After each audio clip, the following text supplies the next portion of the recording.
Hello guys, welcome to my channel literature hub. আমি অনিকেত শিকদার এবং আজকে তোমাদের টপিক হলো অ্যাঞ্জেলা কার্টারের দ্য ওয়্যার উলফ, যে শর্ট স্টোরিটা সেটা। চলো শুরু করা যাক।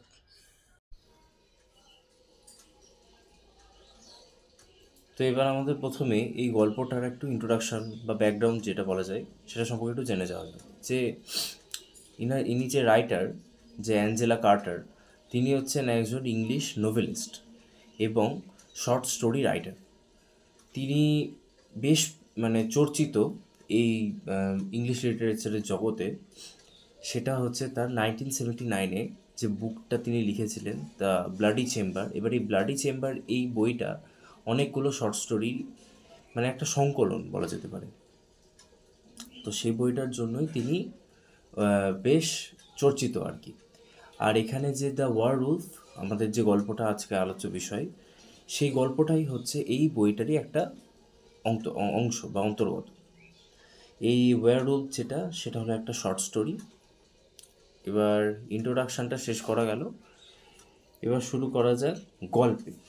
তো গল্পটা যেভাবে এমনি প্রথমে ন্যারেটার শুরু করছেন, যে একটা নর্থার্ন কান্ট্রি, ঠিক আছে, এবং সেইখানকার যে লোকজনের জীবন, সে ওখানে যে বনের বনাঞ্চল, ওই জায়গাটা, সেখানে লোকজন কীভাবে বসবাস করে, সেখানে কত রকমের বন্যজন্তু থাকে, কিভাবে তাদের জীবনযাত্রা ফরেস্টের মধ্যে, সেই সব বিষয়টাই এখানে প্রথমে এক দু প্যারার মধ্যে আমাদের ন্যারেটর ডিসক্রাইব করছেন। এখানে এটাও বলা হচ্ছে যে সেখানকার যে লোক, তাদের মধ্যে একটা অন্ধবিশ্বাস বলে একটা ব্যাপার রয়েছে, যে তারা ভ্যাম্পায়ার বা ডেভিল, এই কনসেপ্টগুলো তারা বিশ্বাস করে। তারা মনে করে যে যে যদি কোনো ওল্ড ওম্যান বা যদি কোনো বয়স্ক বৃদ্ধা, তাকে যদি কোনো ব্ল্যাক ক্যাট বা কালো বিড়াল, যেটা বলে, যে কালো বিড়ালকে তো এমনি ডেভিল বা খারাপ এনার্জি, তারই একটা সিম্বল মানা হয়। তো সেক্ষেত্রে তারাও সেটা বিলিভ করে যে যদি কোনো বয়স্ক মহিলাকে তার ব্ল্যাক ক্যাট বা কালো বিড়াল যদি তাকে কনস্ট্যান্টলি ফলো করে বা তার সাথে সাথে ঘুরে, তার তারা তাদের কী ভেবে নেয়, উইচ। তারা কীভাবে যে ওই ওম্যানটা বা ওই বৃদ্ধা মহিলাটা হবে একটা উইচ, এবং তারা কি করে, তারা সেই ওম্যানটাকে একেবারে পাথর ছড়ে অত্যাচার করে, ভালো করে একদম যাচ্ছে তাইভাবে করে নিয়ে সেই বৃদ্ধা মহিলাটা যতক্ষণ না না মারা যাবে, ততক্ষণ তার উপর পাথর ছুঁড়ে মেরে ফেলা হয়। তো এইখানেই এইরকম একটা বনাঞ্চলেই সেখানে একটা চাইল্ড তার মায়ের সাথে বসবাস করে। তো এবার সেই চাইল্ডেরই এখানে একটা গল্প, ব্যাপারটা মেন গল্পটা এখান থেকে স্টার্ট হচ্ছে, যে তার মা, তার ওই চাইল্ড, তো সেই চাইল্ডটা হলো একটা মেয়ে, বাচ্চা মেয়ে, ছোট্ট 7-8 বছর বয়স হবে। তার মা তাকে বলছে যে তার ঠাকুমা খুব অসুস্থ রয়েছে, তো তার জন্য আমি কিছু ওট কেকস বানিয়েছি, সেটা তুমি তার জন্য নিয়ে যেও। এবার তার যে গ্র্যান্ডমা, সেটা কি, তাদের যে বাড়ি সেখান থেকে প্রায় 5 মাইল দূরে একটা ছোট বাড়িতে বা কুড়েঘর মতো জায়গাতে বসবাস করে। তো সেই রাস্তাটা যেটা ওই ঠাকুমার বাড়িতে যাওয়ার, সেই রাস্তাটা হচ্ছে বনের মধ্যে দিয়েই যেতে হয় আর কি, 5 মাইল।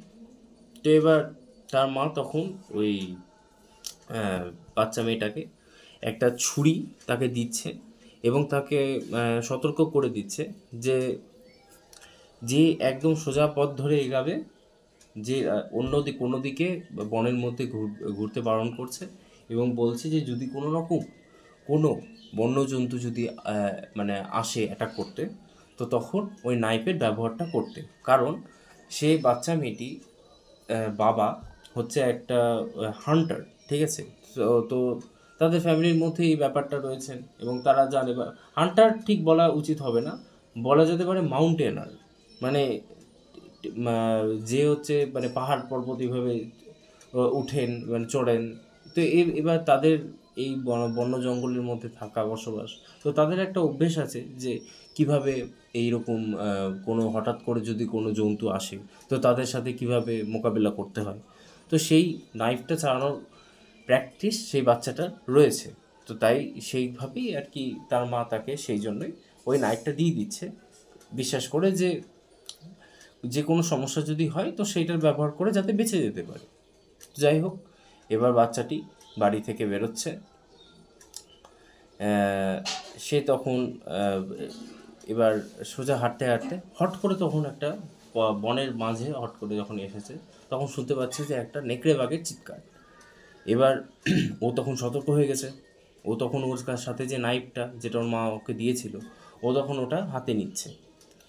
এবার হট করে তখন দেখতে পাচ্ছে তার পাশে যে একটা বড় সড়ো দেখে একটা লাল চোখওয়ালা একটা নেকড়ে বাঘ তার উপর অ্যাটাক করছে। কিন্তু সেই বাচ্চা মেয়েটি কোনোভাবে সেটা একটুকু মানে বিচলিত না হয়ে বা ভয় না পেয়ে সে তখন তার বুদ্ধি অ্যাপ্লাই করে কি করছে, তার ওই যে ওই ছুরিটা সেটা সঙ্গে সঙ্গে ওই উল্টার হাতের উপর চালিয়ে দিচ্ছে। এবারে কী করছে, ওর যে ওই একটা যে ওর মানে থাবা বা হাত যেটা ওই উল্ফের সেটা একটা হাত কাটা পড়ে যাচ্ছে। এবার ও তো তখন ওই উল্ফটা তো তখন কাঁদতে কাঁদতে ওই সেখান থেকে একদম পালালো। এবার কি হলো কি, ওই যে ওই উল্ফটার যে পাটা বা পটা সেটা যে পড়ে গেছিলো মাটিতে কাটা পটা, সেটা তখন ওই বাচ্চা মেয়েটা একটা ক্লথের মধ্যে মানে জড়িয়ে নিয়ে নিচ্ছে, ওর সাথে ক্যারি করার জন্য নিয়ে নিচ্ছে। এবার সে তখন চলতে শুরু করছে এবং খুব তাড়াতাড়ি সে তার ঠাকুমার বাড়িতে পৌঁছে যাচ্ছে। সেখানে ওই বাচ্চা মেয়েটি গিয়ে দেখতে পাচ্ছে যে তার গ্র্যান্ডমাদার হচ্ছে খুব অসুস্থ। তিনি মানে বিছানায় শুয়ে রয়েছেন এবং তিনি দেখছেন যে তিনি মানে একেবারে অচেতন অবস্থায় মতো হয়ে রয়েছে, যেন তার মনে হচ্ছে, এবার বাচ্চা মেয়েটার মনে হচ্ছে হয়তো তার ঠাকুমার জ্বর এসছে প্রচণ্ড। তো সে গিয়ে তখন তার ঠাকুমার মাথায় বা কপালে হাত দিয়ে দেখছে যে হ্যাঁ সত্যি বেশ গাটা গরম এবং জ্বর এসছে। তো সেই তখন ভাবলো যে জলপট্টি দিয়ে দেওয়া যাক। তো এবার তার হাতের কাছে কোনো কাপড় বা কিছু পাচ্ছিল না বলে সে তখন ওই যে ওই যেটা কাপড়ের মধ্যে ওই যে ওই কাটা পটা ওই উল্ফটার সেটা যে নিয়ে এসেছিল, তো সে কী করলো ওই কাপড়টাকে ভাবলো যে ওই কাপড়টা ইউজ করা যাক, এবার ওটাকে ধুয়ে নিয়ে তাহলে ব্যাপারটা জলপট্টি দিয়ে দেওয়া যাবে। তো এবার সে তখন কী করছে, ওই কাপড়টা তখন যখন বের করছে দেখতে পাচ্ছে যে ওর ভিতরে যে উল্ফের যে পটা ছিল মানে যে থাবাটা যেটা সেইটা সেইটা তখন কি হচ্ছে যে একটা মানুষের হাতে পরিণত হয়ে গেছে। সে তো অবাক ভেবে যে কী ব্যাপার। এবার এবার যে হাতটা যেটা ছিল হাতের উপর একটা ওয়াট বা ওয়াট মানে এখানে হলো আঁচিল বিশেষ কিছু, সেই জিনিসটা দেখে ও তখন চিনতে পারছে আরে এই আঁচিলটা তো এই হাতের উপরে আঁচিল, এই ব্যাপারটা তো খুব চেনা চেনা লাগছে, এটা যেন কোথায় দেখেছে। এবার তখন এবার ও যখন ভাবছে যে এই ব্যাপারটা খুব চেনা চেনা লাগছে তো কোথাও যেন দেখেছে, তো ও তখন ভাবছে আরে এটা তো মনে হয় আমি আমার ঠাকুমার হাতের উপর দেখেছি।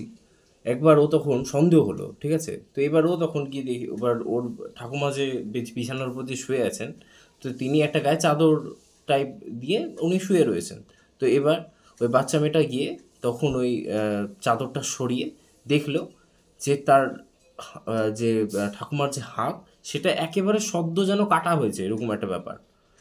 এবার তখন ও তো বুঝতে পারলো আরে এটা তো ওর ঠাকুমাই, তার মানে ওর ঠাকুমা একটা উলফ। এবার ও তো তখন ভয় তো মানে একেবারে পেয়ে চাষের পাশের যে যারা নাইবার্স বা প্রতিবেশীরা যারা ছিল তাকে তাদেরকে সবাইকে ডাকতে শুরু করলো। এবার প্রত্যেকে তখন আসলো। এবার প্রত্যেকে এসে তো ব্যাপার বৃত্তান্ত দেখে তখন তো সব রাগে এবার ওই গ্র্যান্ড মাদারকে তখন কী করলো, বাইরে নিয়ে গিয়ে ওই বনের মধ্যে নিয়ে গেল এবং তাকে বেঁধে নিয়ে একেবারে তার উপর মানে শুধু পাথর ছুঁড়াই শুরু করে দিল। এত রকম এতভাবে পাথর ছুঁড়ে ছুঁড়ে ছুঁড়ে মানে যতক্ষণ না শেষ নিঃশ্বাসটা পড়লো ঠাকুমার, ওভাবে নিষ্ঠুরভাবে মেরে ফেললো তারা।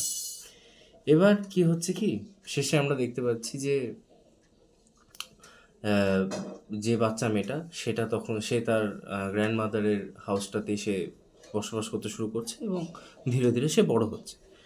গল্পটা এভাবেই শেষ হচ্ছে, কিন্তু এই গল্পের যে ব্যাপারটা হচ্ছে যে এটাই আমাদের দেখাচ্ছে যে মানুষজন ভয়, ভীতি বা অন্ধবিশ্বাসের দরুন কত কী করতে পারে।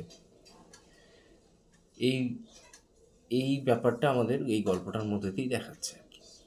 তো যাই হোক, এইভাবে গল্পটা শেষ হচ্ছে। আশা করি তোমাদের ভালো লেগেছে গল্পটা, তোমাদের বুঝতে কোনো অসুবিধে হয়নি।